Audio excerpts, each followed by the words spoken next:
구세주를 아는 이들 찬송하고 찬송하세. 마음과 뜻과 힘 다하여 경배 드리세. 주를 알지 못한 이들 주가 친히 인도하사 그의 피로 구속하니 찬송 부르세.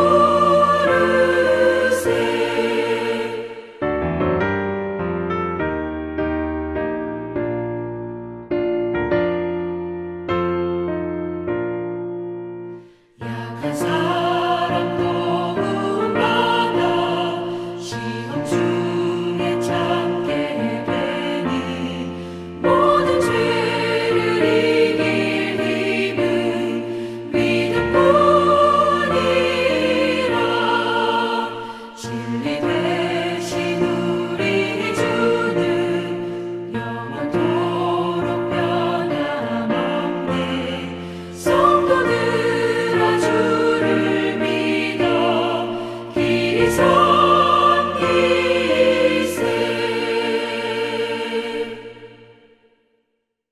저희의 기쁨과 소망이 되시고 이 성일의 주인이 되신 만유의 주 하나님께 대성의 성도들이 찬양과 경배를 드립니다. 지난 험했던 봄과 여름을 보내는 중에도 가을의 수확을 허락하신 창조의 하나님, 저희를 깨우시기 위해 혹 어려움을 주시지만 결국 생명으로 인도하시고 풍요케 하시는 주 여호와께 무한한 감사를 드립니다. 혼돈 가운데 질서를 세우시고 무지한 우리들에게 기회를 주시사 여러 재난 가운데서도 남은 자로 살게 하시고 삼라 만상을 다스리게 하신 주님께 감사드립니다. 아직 인디안 서머가 계속되지만 새로운 추억을 쌓으며 지난 봄과 여름과는 달리 아름다운 가을로 자연의 비밀을 만끽합니다.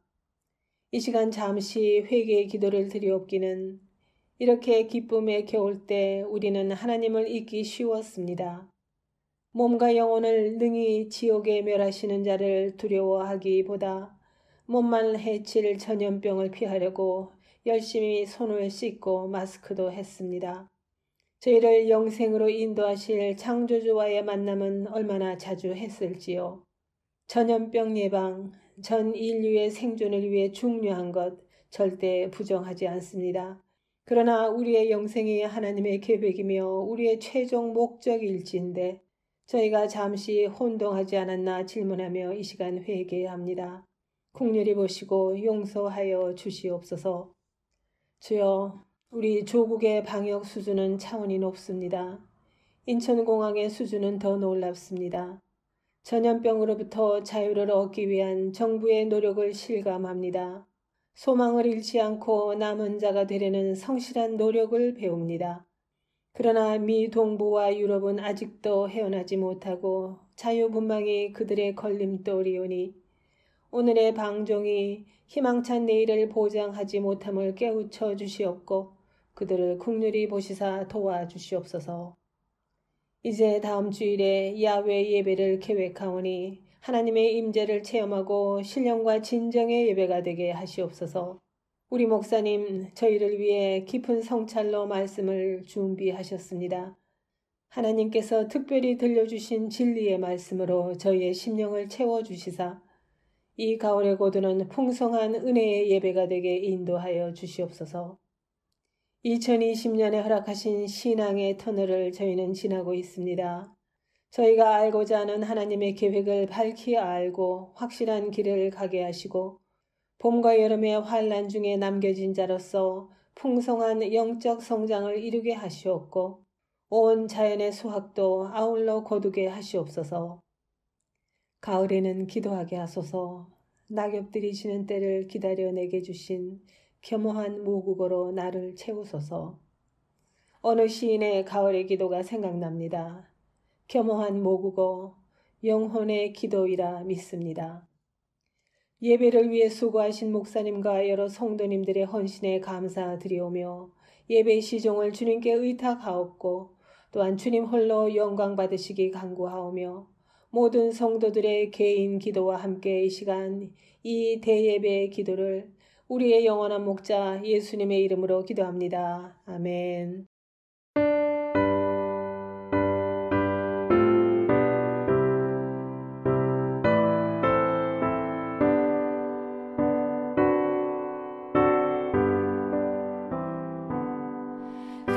영광 중에 계신 주 나 찬송합니다.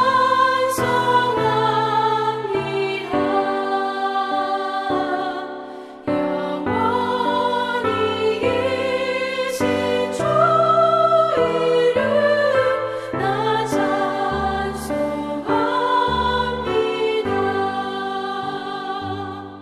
한없이 크신 능력을 나 찬송합니다.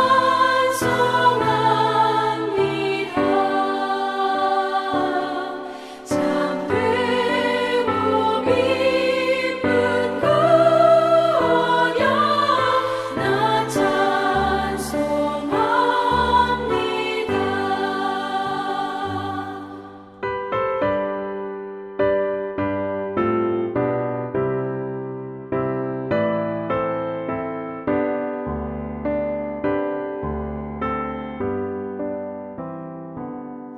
온 천지 창조하시던 그 말씀이 있어 영원히 변치 않는 줄 나 믿사옵니다.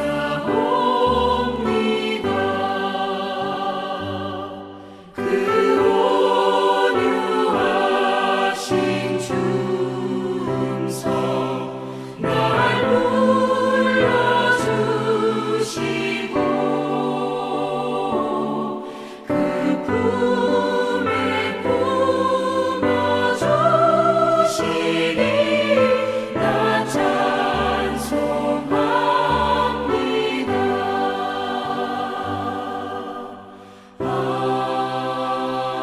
아멘.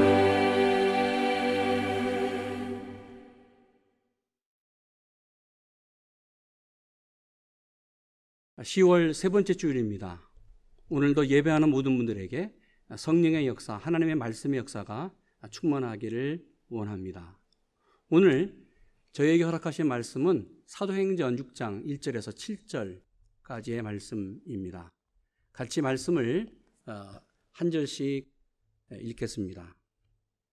사도행전 6장 1절 이렇게 말씀합니다. 그때에 제자가 더 많아졌는데 헬라파 유대인들이 자기의 과부들이 매일 구제에 빠짐으로 히브리파 사람을 원망한대 열두 사도가 모든 제자를 불러 이르되 우리가 하나님의 말씀을 제쳐놓고 공계를 일삼는 것이 마땅치 아니하니 형제들아 너희 가운데서 성령과 지혜가 충만하여 칭찬 듣는 사람 7을 택하라. 우리가 이 길을 저희에게 맡기고 우리는 기도하는 것과 말씀 전하는 것을 전무하리라 하니 온 무리가 이 말을 기뻐하여 믿음과 성령이 충만한 사람 스데반과 또 빌립과 보르노고와 니가노르와 디몬과 바베나와 유대에 입교한 안디옥 사람 니골라를 택하여 사도들 앞에 세우니 사도들이 기도하고 그들에게 안수하니라. 하나님의 말씀이 점점 왕성하여 예루살렘에 있는 제자의 수가 더 심히 많아지고 허다한 제사장의 무리도 이 도에 복종하니라. 아멘. 지난 주일 사도행전 6장 1절에서 7절까지의 말씀을 함께 들었습니다. 예루살렘 교회 안에서 일어난 문제, 이 문제를 해결하는 데에 하나님이 원하시는 마음으로 해결하는 진행 과정과 그 방법을 함께 말씀을 들었습니다. 다시 한번 말씀을 드리는 것은 사도행전 저자였던 누가가 사도행전 6장에서 예루살렘 교회 문제를 오늘 보여주고 있습니다. 사실 성령의 역사로 시작된 성령의 권능으로 정말 칭찬받기에도 부족한, 칭찬할 만한 교회였는데, 오늘 사도행전 6장에서 예루살렘 교회의 문제를 부각시키고 있습니다. 그 이유가 뭘까? 그것은 성령으로 역사했던 교회도, 주님의 몸된 교회도 문제가 있다. 이 문제를 어떻게 해결하느냐? 하나님이 원하시는 방법으로 해결하는 것을 오늘 사도행전 6장은 우리에게 말씀하고 있습니다. 교회 사역의 본질로 돌아갔습니다. 그래서 사도들이 오늘 두 가지를 제시했습니다. 그것은 말씀과 기도였습니다. 3절 이렇게 말합니다. 형제들아, 너희 가운데서 성령과 지혜가 충만하여 칭찬 듣는 사람 7을 택하라. 우리가 이 일을 저희에게 맡기고 4절 우리는 기도하는 것과 말씀 전하는 것을 전무하리라. 사도들은 두 가지 해결책을 제시했습니다. 첫째, 우리는 교회 사역의 본질로 돌아간다. 기도하고 말씀에 올인하겠다. 두 번째는 7명의 사역자를 선택하라고 부탁했습니다. 오늘 사도행전 6장 말씀을 읽으면서 2000년 전에 일어났던 예루살렘 교회의 문제는 동일하게 2000년이 지난 지금 현대 교회에도 일어나고 있습니다. 그것이 무엇입니까? 동일하게 두 가지입니다. 첫째, 돈 문제입니다. 헌금 문제였습니다. 여러분, 헌금은 거룩한 예물입니다. 하나님께 드린 것이지요. 오늘 사도행전 6장에 일어난 예루살렘 교회의 사도들은 이 거룩한 예물을 가난하고 약한 사람들, 연약한 성도들을 사랑의 헌금으로 나누면서 그들을 세워가는 구제 사역에 올인했습니다. 그런데 여기에 부작용이 일어났습니다. 거룩한 예물을 사용하는 데에도, 사랑의 헌금으로 드리는 데도 문제가 일어나는 것을 오늘 예루살렘 교회의 사건을 통하여 우리가 알 수 있습니다. 거룩하게 사용하는 데도 문제가 일어나요. 그러면 지금 현대 교회에서 일어나고 있는 이 재정 문제, 헌금 문제는 어떤 것일까? 생각해 보면 내용이 달라요. 질이 달라요. 차원이 달라요. 예루살렘 교회의 헌금의 문제는 거룩한 사역에 대해서 어떻게 더 거룩하게 사용할까? 하나님에 대해서 집중하는 일이었습니다. 그런데 오늘 현대교회에서 일어나고 있는 문제는 하나님보다는 인간의 욕심이 더 앞설 때가 많이 있습니다. 어떻게 해요? 교회가 성장합니다. 거대해졌습니다. 그러면서 대형화됐습니다. 세상에 기업 정신이 들어오면서 성공주의가 교회 안에 들어왔습니다. 그러면서 교회가 성장주의로 나가기 시작하면서 이 재정이 점점 많아지기 시작했어요. 기업 경영 그러한 마인드가 교회 안에 들어오기 시작했습니다. 교회도 이윤을 남겨야 된다고 생각해요. 그래서 종종 들리는 참 안타까운 말들이 있습니다. 이중장부. 교회 재정의 이중장부의 단어들이 들리기 시작하고 또 몇백억이 넘는 비자금 때문에 교회에 난리가 난다는 이야기를 종종 듣고 있습니다. 이것만이 아니지요. 이 재정 문제 때문에, 돈 문제 때문에 교회 지도자들이 세상 법정에 서서 서로 얼굴을 붉히면서 고소하고 그러면서 세상 신문에 여러 가지 소식들이 들리는 그런 내용을 들으면서 어떻게 이렇게 교회 헌금 때문에, 재정 때문에 교회가 이런 문제가 일어날 수 있을까? 안타까운 마음이 있습니다.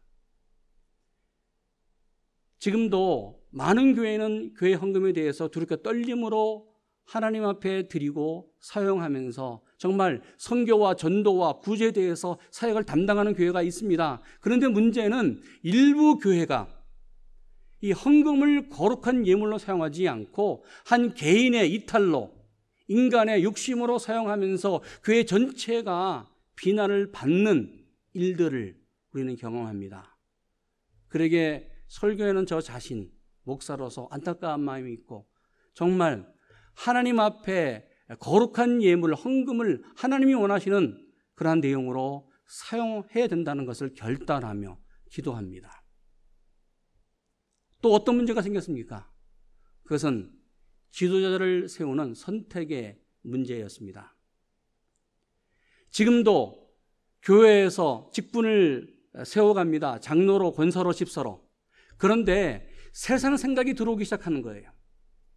내가 교회의 지도자가 된다는 것은 어떤 권력을 갖는 것이다, 권세를 갖는 것이다. 그래서 모든 집안을 동원하고 자기의 아는 친척을 동원하고 여러분 학력과 지위를 다 동원해서 교회에서 직분을 얻고 직분자가 되려고 노력합니다. 왜요? 세상 권력처럼 생각하기에. 그래서 세상 권력으로 생각했기에 교회에서 그 직분을 섬기는 직분이 아니라 사람을 지배하고 교회를 움직이는 하나의 권위로 생각할 때가 많습니다. 그래서 오늘 교회가, 현대교회가 몸살이를 앓는 것을 볼 수 있습니다. 사도행전 6장에 일어나고 있는 이 문제, 어떻게 해결해야 될까? 이런 말이 있습니다. 인사가 만사다. 무슨 말이에요? 사람을 잘 세우는 것이 세상 일도 순리대로 진행되어 간다는 것이지요. 하나님이 원하시는 사람을 선택해서 그 사람의 직분에 맞게 교회 여러 가지 사역 그 분야에 적서적소에 하나님의 일꾼들을 세워가는 것, 이것이 하나님이 원하시는 방법입니다. 그러기에 당시 사도들은 7명을 세웠습니다. 5절 이렇게 말씀합니다. 온 무리가 이 말을 기뻐하여 믿음과 성령이 충만한 사람 스데반과 빌립과 보르노고와 니가노르와 디몬과 바메나와 유대교에 입교한 안디옥 사람 니고라를 택하여. 여러분 5절을 잘 보기를 원합니다. 7명 모두가 헬라파 성도들에게 선택된 사람들이었습니다. 7명의 이름이 헬라 이름입니다. 그러면 여기 이런 질문이 생깁니다. 왜 7사람을 헬라파 성도들에게서 선택하실까? 그 이유가 뭘까? 지난주에 말씀 나눈 것처럼 사도들은 히브리파 사람들에 대해서 더 생각을 했다고 볼 수 있어요. 왜? 잘 알았기 때문에. 반대로 말하면 헬라파 성도들의 가정 형편에 대해서 잘 알지 못했습니다. 멀리 디아스포라 유대인들, 그들이 이사 온 상황에 대해서 잘 알지 못했습니다. 상황을 잘 알지 못했던 그 상황 속에서 교회는 그들을 잘 알고 있는 헬라파 성도들 가운데서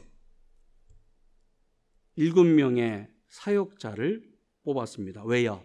구제헌금을 더 가난한 헬라파 성도들에게 더 정확하게, 빠르게, 그리고 쉽게 나눠줄 수 있도록 오늘 7명의 사역자를 선택했습니다. 오늘 여기에서 한 가지 사실을 또 함께 은혜 나누기를 원합니다. 일반적으로 지금까지 교회는 이 교회가 선출한 7명의 사역자를 집사라고 불렀습니다.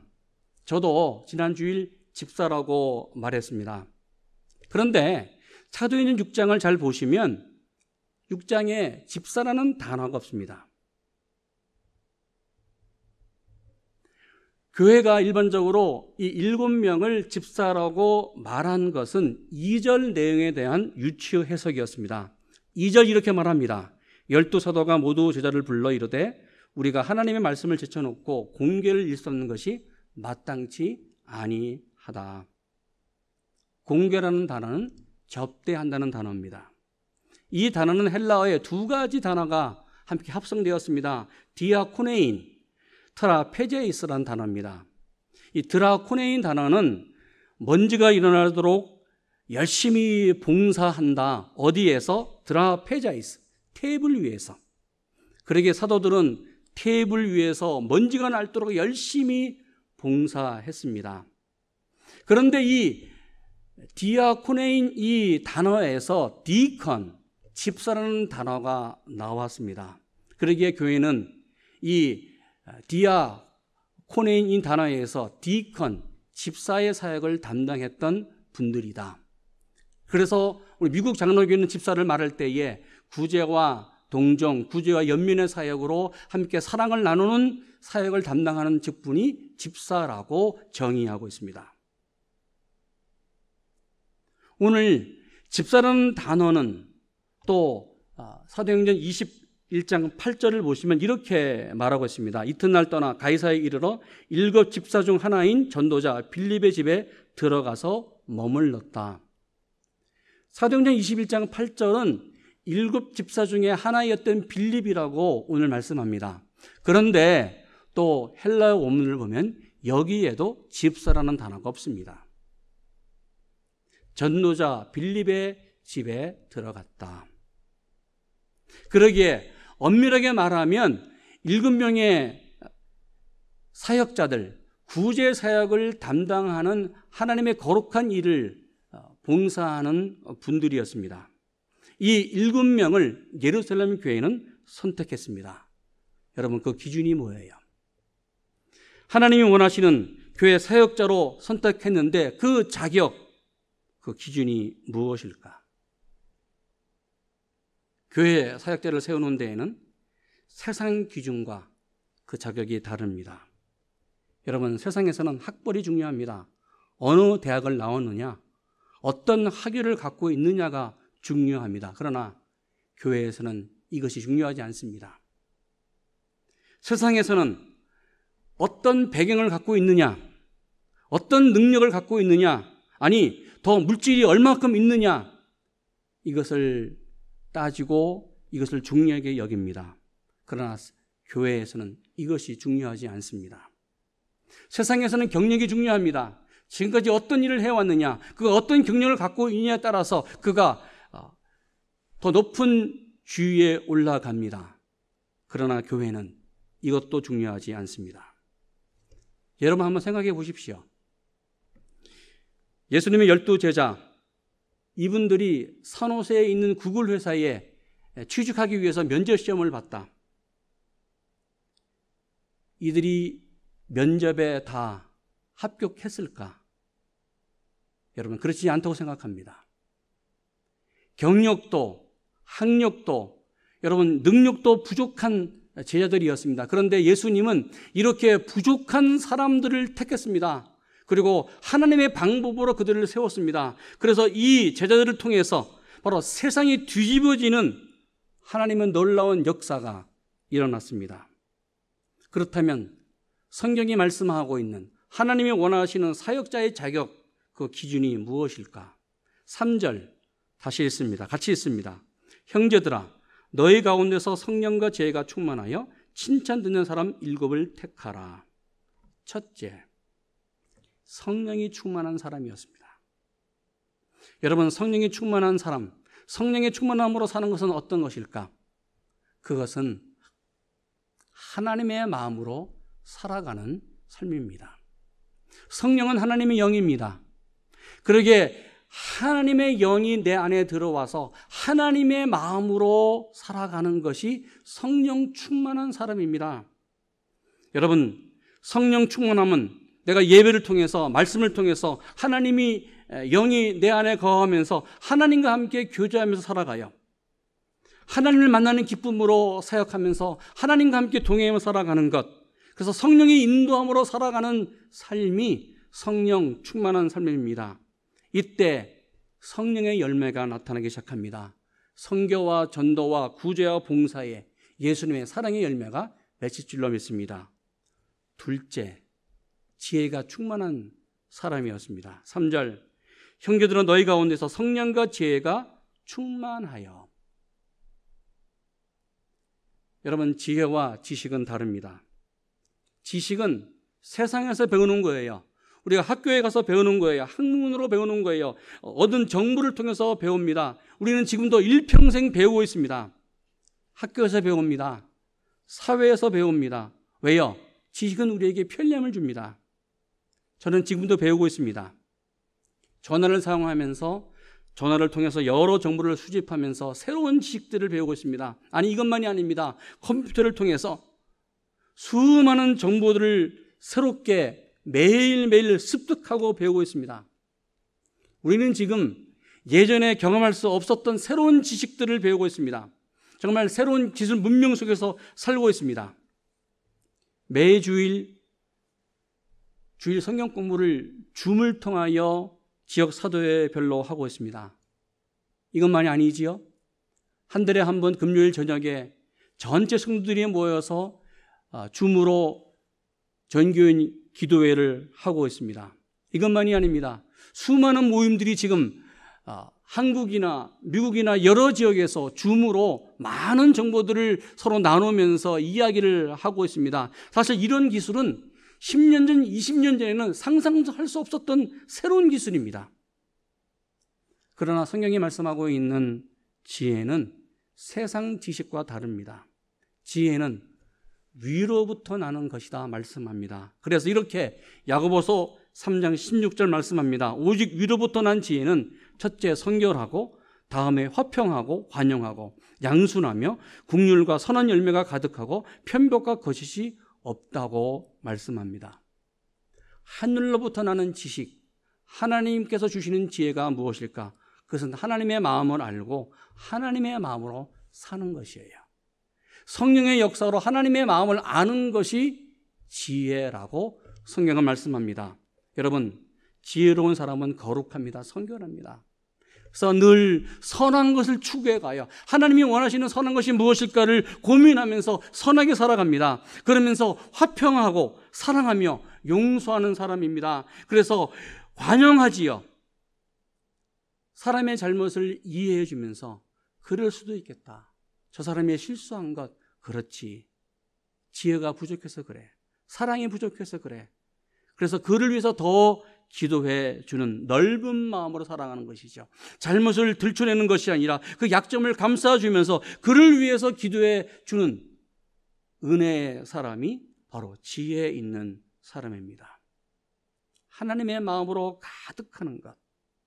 그러게 하나님의 지혜는 사람을 살아가는 데에 나를 살리고 이웃을 살리는 생명의 기술입니다. 여러분, 하나님의 지혜로 사는 것이 뭐예요? 하나님의 지혜는 한쪽만 보지 않아요. 그리고 사람도 한쪽만 보지 않아요. 어떤 사건도 한쪽만 보지 않아요. 그래서 한쪽만 치우쳐서 판단하지 않습니다. 하나님의 시각에서 다른 면이 있다는 것을 발견하면서 그 모습을 봐요. 하나님의 시각에서 봅니다. 하나님이 어떻게 생각하셨을까? 하나님의 마음은 무엇일까? 그러면서 그를 위해서 기도하고 그 일을 위해서 간절히 중보기도 합니다. 그래서 하나님으로부터 난 지혜는 하나님의 역사가 날마다 거기에 있습니다. 여러분, 이런 지혜가 부족하다고 생각하십니까? 내가 이러한 하나님의 지혜가 부족하고 없다고 생각하십니까? 여러분, 기도하기를 원합니다. 그래서 성경 야고보서 1장 5절 이렇게 말씀합니다. 너희 중에 누구든지 지혜가 부족하거든 모든 사람에게 후히 주시고 꾸짖지 아니하시는 하나님께 구하라. 그리하면 주시리라. 할렐루야. 여러분, 하나님께 기도하면 하나님께서 나에게 하나님의 지혜를 주실 줄로 믿습니다. 왜 나에게 이런 하나님의 지혜가 지혜가 필요해요? 여러분, 우리는 연약한 존재입니다. 그러게 늘 쓰러지고 넘어져요. 부족해요. 실수하기가 쉽습니다. 그래서 하나님의 지혜가 나에게 필요한 거예요. 나는 은혜가 충만하다고 말해요. 나는 성령으로 산다고 말해요. 그런데 하나님의 지혜가 부족하면 다른 사람에게 상처를 줄 때가 있어요. 그 이유가 뭐예요? 하나님께서 하나님의 보는 방법으로 사람을 보고 말하지 않기에. 여러분, 우리 교회에 똑똑한 사람 필요합니다. 지식 있는 사람 필요합니다. 더 중요한 것은 하나님의 지혜로 사역하는 하나님의 지혜자들이 필요합니다.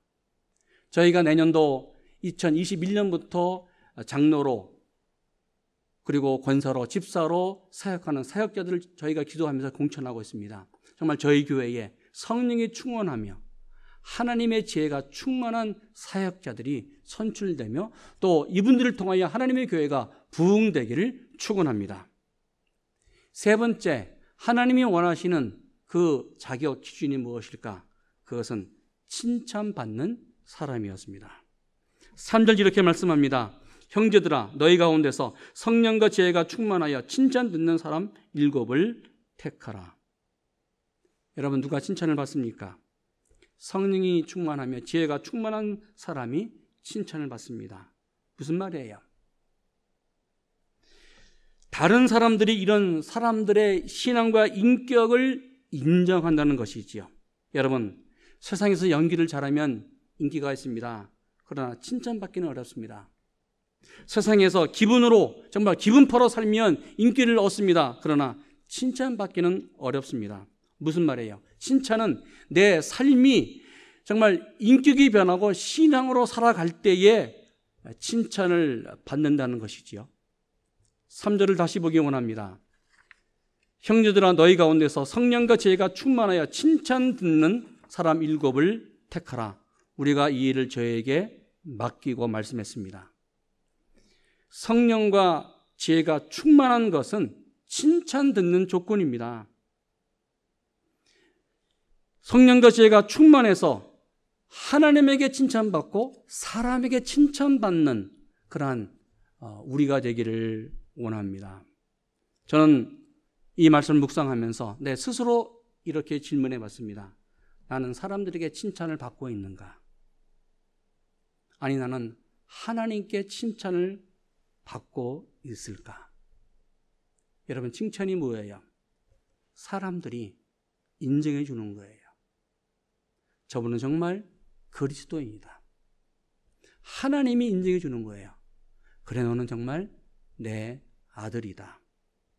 하나님에게 칭찬받고 사람에게 칭찬받는 사역자들이 계속해서 우리 교회에 일어나기를 축원합니다.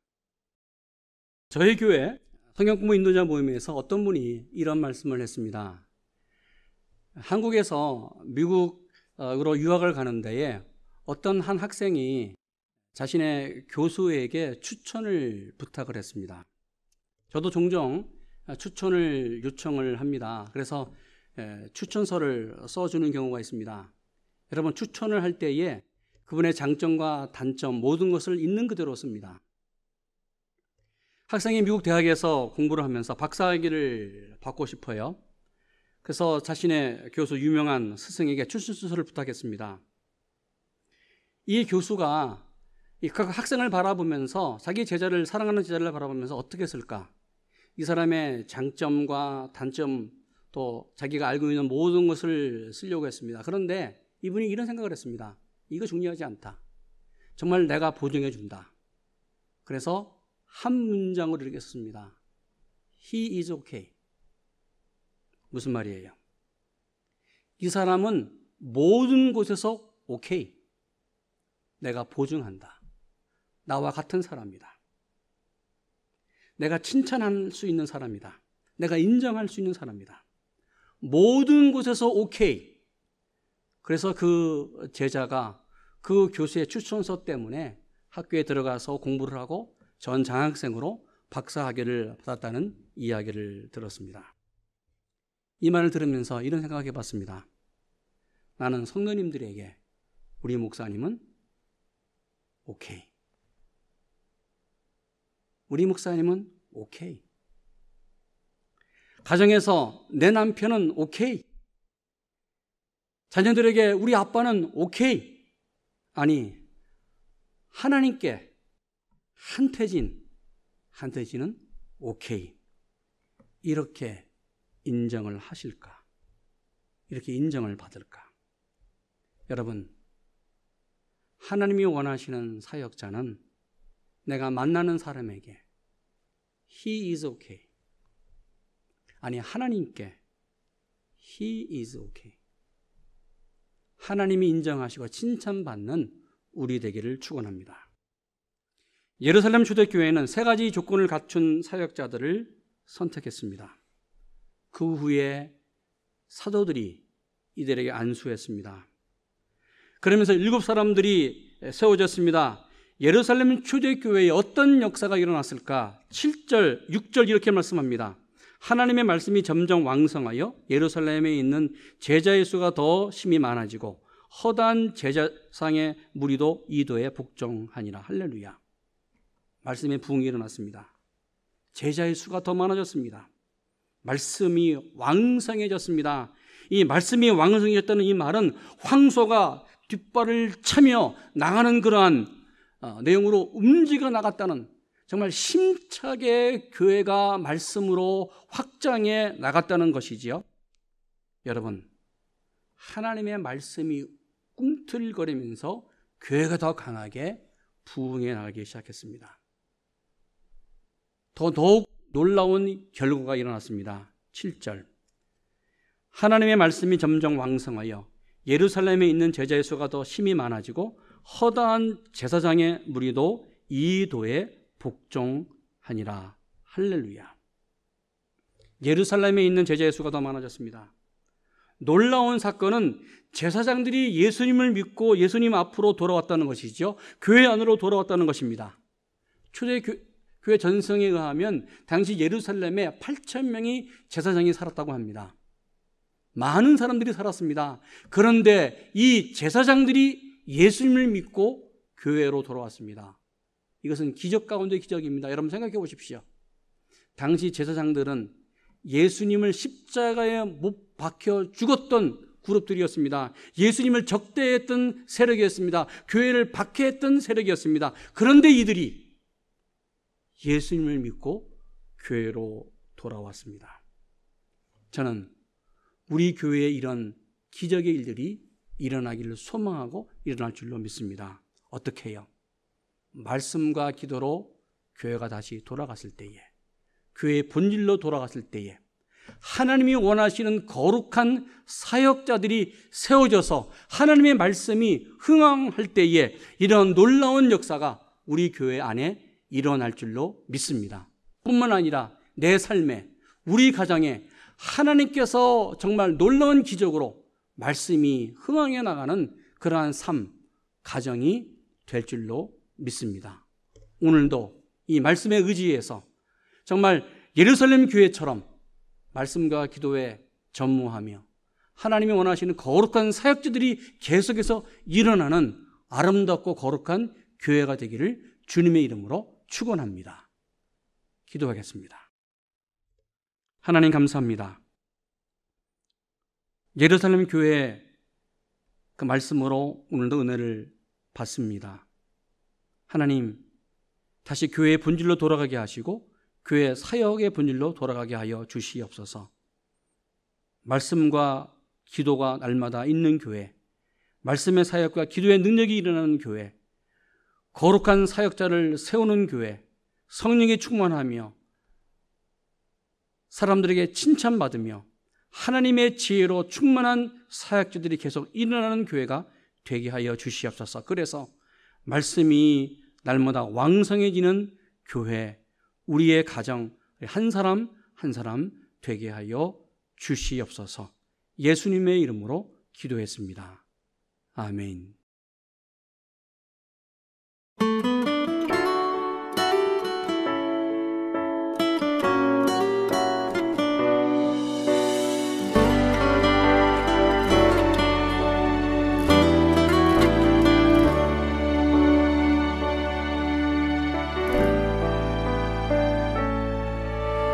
나를 버리고 그의 길을 가는 것 세상 그 무엇보다 어려움 내려놓음 내 안에 예수 그분만 생각할 때 하늘의 그 손이 일하시네.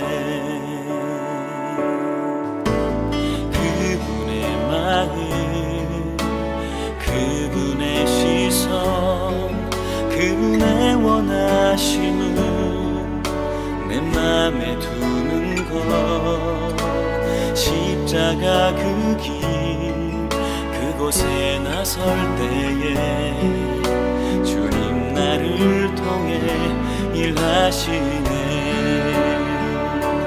그 사랑 나를 살리신 그 사랑 하늘의 모든 영광 다 내려놓으신 내 삶도 그렇게 내려놓습니다. 주님 기뻐하시는 그 길 가렵니다.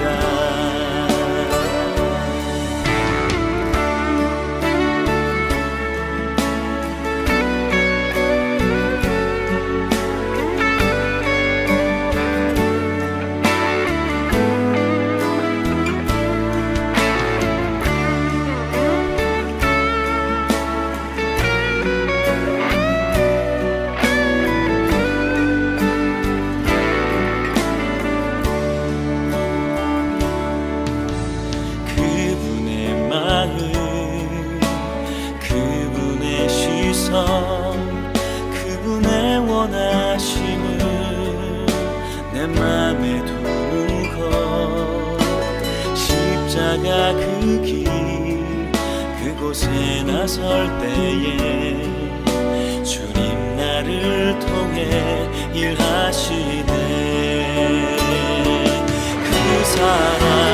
그 사랑 나를 살리신 그 사랑 하늘의 모든 영광 다 내려놓으신 내 삶도 그렇게 내려놓습니다. 주님 기뻐하시는 그 길 가렵니다. 나를 향한 그 사랑 온 땅을 덮고 나를 주님의 길로 인도해 주시네. 그 사랑 나를 살리신 그 사랑 하늘의 모든 영광 다 내려놓으신 내 삶도 그렇게 내려놓습니다. 주님 기뻐하시는 그 길 가렵니다. 내 삶도 그렇게 내려놓습니다. 주님 기뻐하시는 그 길 가렵니다. 주님 기뻐하시는 그 길 가렵니다.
만 가지 은혜를 받았으니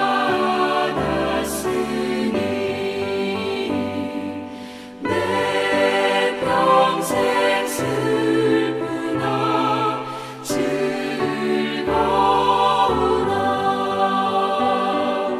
이 몸을 온전히 주님께 바쳐서 주님만 위하여 늘 살겠네.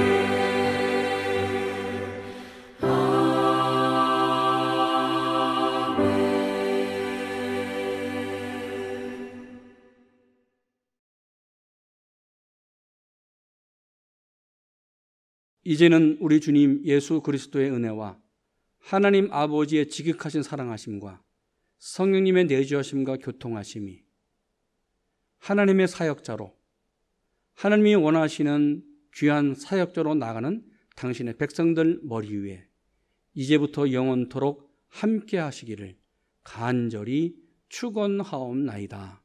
아멘.